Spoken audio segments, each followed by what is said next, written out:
की क्लास में कुछ इंपॉर्टेंट चीजें डिस्कस करेंगे और एक क्वेश्चन में लीक करने वाली हूँ बोर्ड का, ठीक है, तो इसीलिए ध्यान से पढ़ेंगे। ओके, तो देखेंगे आज हम क्या पढ़ेंगे। देखिए इस तरीके के क्वेश्चंस जो हमेशा बोर्ड में आते हैं, consider the number 4 and where n is a natural number, check whether there is any value of n for which 4n ends with the digit 0। इस तरीके के क्वेश्चंस हमेशा आते हैं, लेकिन क्वेश्चन स्टार्ट करने से पहले ना एक हम कहानी सुनते हैं, ठीक है। कहानी ये है कि हमें ना एक काम करना है, हम सब मिलके ना एक बिजनेस ओपन करेंगे, ठीक है, 100 करोड़ का बिजनेस, ठीक है। कितने करोड़ का? 100 करोड़ का हमारा बिजनेस होगा, ठीक है। अब जिसमें हमने देखा कि 2 पर्सन है और हमारे पास इंटरव्यू के लिए आए हैं और ये दोनों ही बड़े वैल्यूएबल है, ठीक है। और ये दोनों एक का नाम रखते हैं चलिए 2 और दूसरे का नाम रखते हैं 5, ठीक है।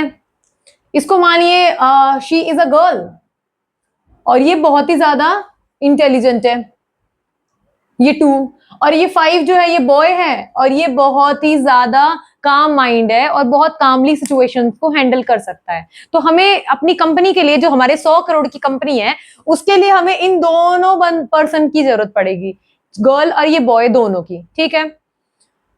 तो ये है कहानी हमारी। ओके, सो 100 करोड़ का मतलब यहाँ पे समझना, कोई भी नंबर अगर आप देखिए, मान लीजिए आपके पास 2 है, 2 की पावर 3, ठीक है। यहाँ पे 3 लेंगे, 4 लेंगे, 5 लेंगे, कुछ भी लीजिए। अगर आप इसको सॉल्व करोगे तो लास्ट यूनिट डिजिट पे 0 कब आएगा, ठीक है। तो यूनिट डिजिट पे 0 के लिए हमें क्या चाहिए होगा? तो यूनिट डिजिट पे 0 के लिए यहाँ पे चाहे 3 है, यहाँ पे 3 की जगह मैंने n ले लिया, कुछ भी हो, तो आपका यूनिट प्लेस पे जब हम इसको सॉल्व करें तो यूनिट प्लेस पे 0 आना चाहिए। 0 कब आएगा? 0 जब आएगा जब हमारे पास ये गर्ल और ये हमारा बॉय, बताया था ना मैंने, जब भी 0 की बात होगी तो 2 और 5 दोनों होने चाहिए। ओके बच्चों, सो 2 और 5 का क्या रोल है देखना। 2 एंड 5 का मतलब है 2 इंटू 5 10 हो जाएगा, ठीक है। तो 10 का मतलब है 10 यूनिट प्लेस पे 0 आ रहा है ना बेटा, तो इसका मतलब जिसके भी फैक्टर में 2 एंड 5 दोनों होंगे वो नंबर जो है 0 से एंड होगा ही होगा 100%, ठीक है। चलिए अब हम देखते हैं जरा ध्यान से इसको और थोड़ा सा और समझते हैं क्वेश्चन किस तरीके से पूछा जाएगा, ठीक है। क्वेश्चन पे कि क्वेश्चन किस तरीके से पूछे जाएंगे, तो देखिए क्वेश्चन नंबर 1 है, इसका आंसर बड़े आसानी से निकालेंगे, ठीक है, ज्यादा टाइम नहीं लगेगा। तो इसका सॉल्यूशन किस तरीके से निकालेंगे देखिए जरा। सबसे पहले आपको क्या दे रखा है? 4n, ठीक है, 4n दे रखा है और आपसे पूछा है कि क्या कोई where n is a natural number, n यहाँ पे जो है कोई नेचुरल नंबर है, 1 2 3 4 कोई भी हो सकता है। आपको चेक करना है कि कोई भी वैल्यू अगर हम n की रखते हैं तो क्या कभी ऐसा होगा कि जो इसका आंसर आएगा यहाँ पे यूनिट प्लेस पे 0 आएगा, क्या पॉसिबल है? तो इसको हम चेक करेंगे। तो सबसे पहले हम लिखेंगे कि for 4n where n is a, question में से ही लिख रहे हैं बच्चों, देखिए n is a natural number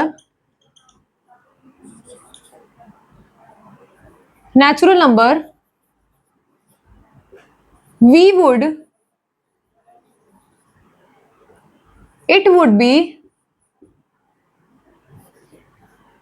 divisible by 2 and 5, ठीक है। सो ये नंबर जो है हमारा 4 2 एंड 5 से डिविजिबल होना चाहिए, मतलब इसके फैक्टर्स 2 एंड 5 होने चाहिए। चलिए हम देखते हैं जरा यूजिंग प्राइम फैक्टराइजेशन। अब हम क्या करेंगे? यूजिंग प्राइम फैक्टराइजेशन, ठीक है। प्राइम फैक्टराइजेशन बताया था ना बच्चों कल मैंने आप लोगों को, तो प्राइम फैक्टराइजेशन का यूज करेंगे और हम इसको देखेंगे, ब्रेक डाउन करेंगे 4n, ठीक है। 4 को ब्रेक डाउन किया आपने तो क्या होगा? 2 इंटू 2, ओके। सो यहाँ पे 2 तो है लेकिन 5 नहीं है, सो क्या पॉसिबल है कि इसका जो 0 से एंड हो डिजिट? नहीं, सो लिख देंगे no, it does not have 5, so 5 in its factor, so for any natural number, for any natural number 4n can not end with 0। ठीक है बच्चों, देखिए क्वेश्चन नंबर 2 क्या कह रहा है, check whether 18n can end with the digit 0 for any natural number n। अब हम बात करेंगे 18n की, किसकी, 18n की। ओके तो अभी हमारा सबसे पहला काम क्या है, सबसे पहला काम क्या है हमारा, प्राइम फैक्टराइजेशन करना है इसका, प्राइम फैक्टराइजेशन करेंगे इसका। ओके सो प्राइम फैक्टराइजेशन हम ऑलरेडी समझ चुके हैं तो हमारे लिए इजी है। सो 18, देखो 18 है यहाँ पे, 18 के प्राइम फैक्टर्स क्या होंगे बच्चों, 2 9 जा 18, 3 3 3 1, ठीक है, 3 3 जा 9, 9 2 जा 18, तो इसके प्राइम फैक्टर्स आ गए 3 3 2। 18 n के प्राइम फैक्टर्स आ जाएंगे 2 एंड 3 की पावर 2 n। तो क्या इसमें 2 तो आया, अगेन 5 नहीं आया, तो क्या ये हमारा नंबर 0 से एंड होगा, तो नहीं, तो लिख देंगे यहां पे भी same, no for any natural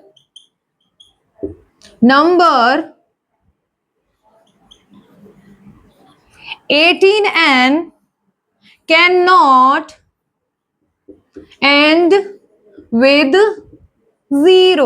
okay बच्चों, सो आई जस्ट होप कि ये दोनों क्वेश्चंस आपको समझ में आ गए हैं। अब क्वेश्चन नंबर 3 को आप घर से करके देखेंगे, यहाँ पे 6 है, 6 के फैक्टर निकालेंगे और देखेंगे कि क्या ये इसके फैक्टर में 2 एंड 5 दोनों है या नहीं है, याद रखना है वो कहानी बच्चों, ठीक है। और क्वेश्चन नंबर 4 क्या है, find the HCF of 6, 72 and 120। यहाँ पे 3 नंबर दे रखे हैं आपके पास, 6, फर्स्ट नंबर है हमारा 6, दूसरा नंबर है 72 और तीसरा नंबर है 120, 120। इन तीनों नंबर्स का आपको सिर्फ और सिर्फ HCF फाइंड करना है। सो आई जस्ट होप कि आप लोग इसका HCF फाइंड कर लोगे बड़ी आसानी से, ठीक है बच्चों।